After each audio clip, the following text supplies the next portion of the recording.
proudly rooted between Bethel and Woodstock in an unforgettable stretch of the Upper Valley, a small Vermont town is fighting to hold on to a living piece of its history.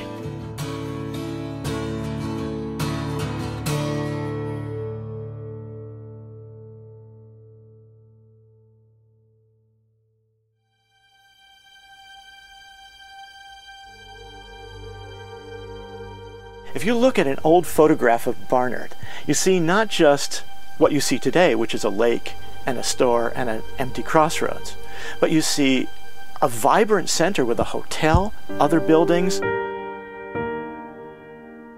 There are less than 1,000 people in Barnard. We have the store, we have a post office, and we have the school. We have to have the core of our town back.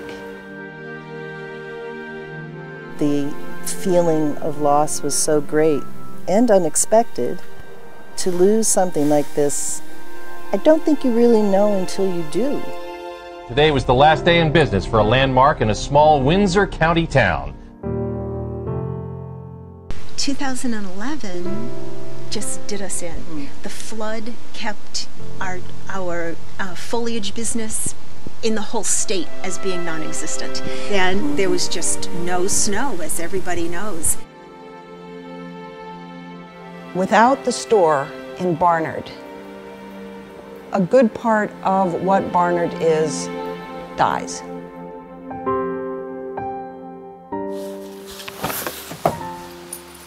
Now, if I'm strong enough.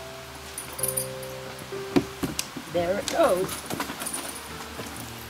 Now, things like this, it shows all the old prices of stuff. Oh my goodness.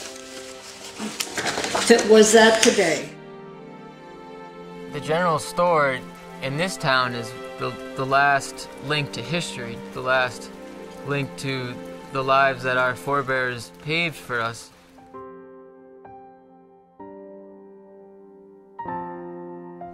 I don't think a lot of people would think of it because if it weren't for our history, we wouldn't be here. That's what, it shapes us.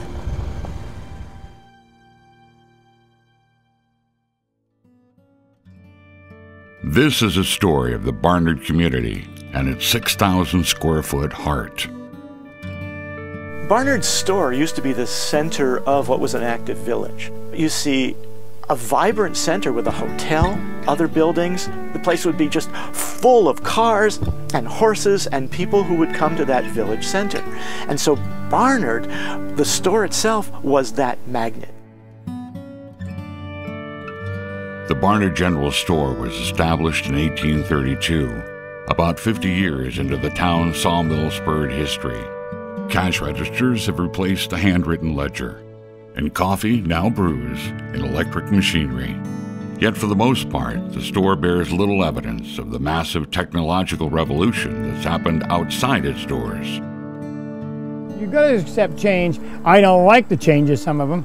I never turn the computer on. I don't want to turn the computer on.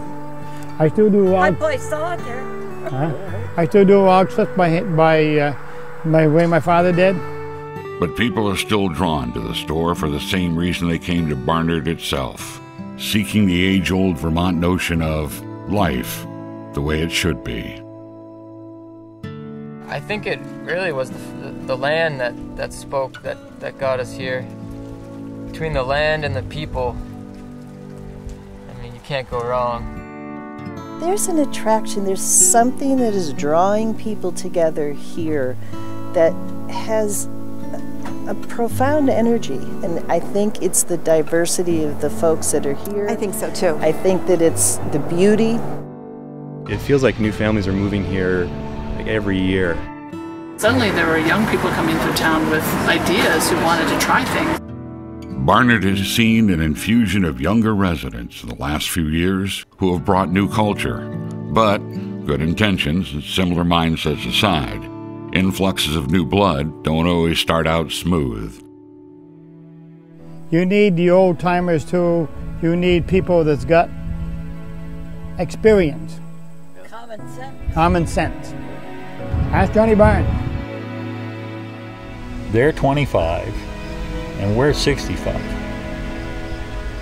And that's not so easy to come together if you're an old-fashioned 65 Vermonter set in your ways kind of thing, and all these new kids come in town. I think that anything that goes on, there's always two sides to every story. In my opinion, it was probably the best thing that's happened to this town since I've been here. Seeing that change and that transformation. I like the dynamic part of life where people are experimenting and trying new ideas. Newness is very difficult sometimes for people to feel comfortable with. You got 6 horses pulling a Budweiser wagon. If 2 of them are pulling forward, two pulling the back the other way, and 2 that way, that wagon ain't gonna go nowhere. You gotta work with your team and you gotta go. Bringing together these mixed generations with open doors and a jangling bell, the General Store has, for 180 years, inspired its patrons to speak face to face, share their ups and downs, and hear out each other's opinions. Farms are out there. People come to the store, and any time during the day they cross with other people, information, ideas, arguments, politics. It all happens in that store. You look at the towns where the country stores have vanished, and there is no center. You know, you go up and on the porch people will be sitting and you visit with them. Some people you don't see except up on the porch. And when I moved here, I think the first people that I really ever talked to at the store. Like, I felt like that was a place to really meet people. I need a place that people of all backgrounds can meet. It is the one and only central area where people continuously come together. It's the place where you find out who's in need of something, if somebody's sick, if there's events going on in the area. I mean, it's just the hub of the town. A small town like this without a store, what are you going to do? Different from just, are they a place where you can get a quart of milk? Are they a place where you can get a sandwich? Are they a place where a tourist might pop in and get some maple syrup? It is, it's a focal point, and it's a place where community gets to identify. I believe there's a real spirit that is held in an old building like this. I think there's something that people feel when they walk in. The Barnard community has rallied together to restore the store. They're institutions that go back generations and generations, and so preserving that's important. Every community needs a heart. The heart of this community stopped beating, and we've got to resuscitate it.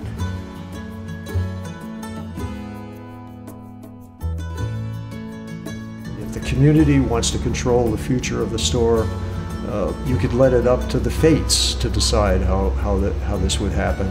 Or you could take a step forward and take control by raising the money you need and then determining the future of the store, because you have the property.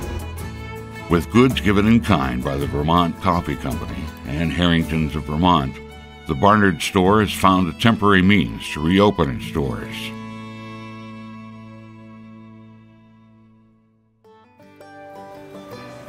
You can't express it in words.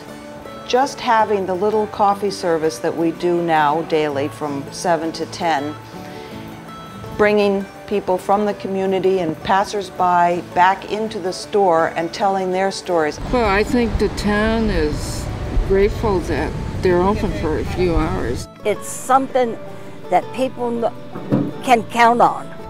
And I've just been really inspired by the small group of people that's come together, and very happy with the progress we've made. Fundraising efforts have taken off from there. This huge event is a combination of 2 events that used to happen in Barnard every summer. Cliff Akins from the Historical Society used to do, they call it the Silver Lake Day. This year Cliff thought it would be nice to take any money they make from that and give it to the store. Barnard is fighting the good fight through exhaustive fundraising. Donations have been earned with cold calls, the daily coffee service, and vibrant local events. This is what you lose when you lose a country store. You lose your history, you lose a line to the past, you lose the shape of the village which surrounds this beautiful place, and you end up with kind of an empty spot in the center of what was once a village, and eventually it becomes a suburb, and eventually it disappears in its entirety. This is the quintessential Vermont town. To keep the General Store alive is to keep the community alive. I mean, you lose that, you lose the town in itself, you know, the little town that we have here. If we work together, we can do this. And we need help.